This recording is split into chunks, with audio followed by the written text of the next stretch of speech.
দলনেতা শুভেন্দু অধিকারী আমাদের সঙ্গে টেলিফোন লাইনে রয়েছেন। শুভেন্দু বাবু, জবাব চাই বাংলায় আপনাকে স্বাগত। আইনজীবীরা শুরু করলো, এবার বাংলার মানুষের পালা। হ্যাঁ, স্বাগত, নমস্কার। এই নির্বাচনী ব্যবস্থাপনায় এবং ডে টু ডে অ্যাক্টিভিটির মধ্যে আমি খানিকটা পরোক্ষভাবে যুক্ত ছিলাম। তা স্বাভাবিকভাবে আপনি যেটা শুরু করেছেন যে কলকাতা হাইকোর্টের আইনজীবীরা শুরু করলেন, এখন আইনজীবী এবং কলকাতা হাইকোর্টে যারা ব্যবহারজীবী রয়েছেন এরা শুরুটা সবসময় করেন। ঠিক 2011 সালের আগেও কলকাতা হাইকোর্টের বার অ্যাসোসিয়েশন এবং ক্লাবের নির্বাচনেও একই সংকেত প্রথম এসেছিল। তা আমি আশাবাদী যে বিচক্ষণ এবং বুদ্ধিজীবীদের মধ্যে থেকেই যে বার্তাটা তারা দিলেন এই বার্তাটা রাজ্য জুড়ে ছড়িয়ে পড়বে। শুধুমাত্র তন্ত্রকে আটকাতে হবে। যে ধরনের গুন্ডামি, যে ধরনের রাহাজানি এই মুখ্যমন্ত্রীর নেতৃত্বে, তিনি গুন্ডাদের নেতৃত্বে পরিণত হয়েছেন, তার ভাষা গুন্ডাদের মতো, তিনি দেশকে হিলিয়ে দেবেন, এটা কোনো মুখ্যমন্ত্রীর ভাষা হতে পারে না। এইটা যদি রুখে দেওয়া যায় সবাই মিলে, তাহলে পশ্চিমবঙ্গে হাইকোর্ট ক্লাবের নির্বাচনের যে ফল তার থেকেও বড় ঝড় বা সুনামি বাংলার জন্য অপেক্ষা করছে, এটা আমি মনে করি এবং বিশ্বাস করি। শুভেন্দুবাবু, আরেকটা কিন্তু ভয়ঙ্কর জিনিস হয়েছে যেটা নিয়ে আমরা জবাব চাই বাংলা করছি। 2208টি বুথ বাংলার, সেখানে সমস্ত এনিউমারেশন ফর্ম ফেরত এসেছে, অর্থাৎ সেখানে কেউ মারা যায়নি, সেখানে কেউ ঠিকানা বদল করেনি। মানে এটা তো ভয়ঙ্কর। আপনাকে বলি, 26, 27, 28 এই 3 দিনে বহু বিএলওর কাছ থেকে ওটিপি কাড়িয়ে নেওয়া হয়েছিল। নেতৃত্ব দিয়েছেন মনোজ পন্ত, মুখ্য সচিব।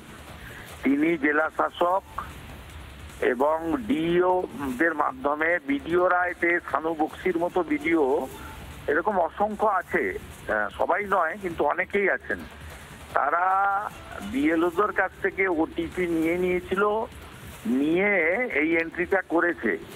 স্টেটে এটা ইলেকশন কমিশন আমার মনে হয় বুঝতে পেরেছে। আমাদের দিক থেকে তো প্রতি মুহূর্তে সতর্কবার্তা যা যা করার, দিল্লিতেও ডেলিগেশন মিট করেছে, এখানে করেছে, মেলে আমরা পাঠিয়েছি, হোয়াটসঅ্যাপে কমপ্লেন করেছি, আমরা খুব সতর্ক ছিলাম। ভারতীয় জনতা পার্টির 51,083 জন বিএলএ 2ও মাঠে কাজ করেছেন। এবারে সংখ্যাটা খুব বড় সংখ্যা, কিন্তু যেটা বিষয় হচ্ছে এই সময়কালেই এই কাজগুলো হয়েছে, যেটা আমরা স্পষ্টভাবে আজকে বলেছি।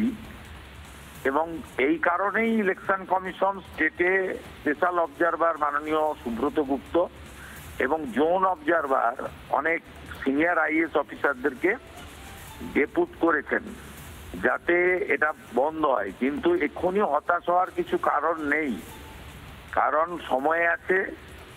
ইলেকশন কমিশনও বিষয়টা দেখছে, আমরাও দেখছি, এবং আমরা ইতিমধ্যে যে অভিযোগ দেওয়ার দিয়েছি 17,111টি বুথে আমরা এই অভিযোগ দিয়েছি।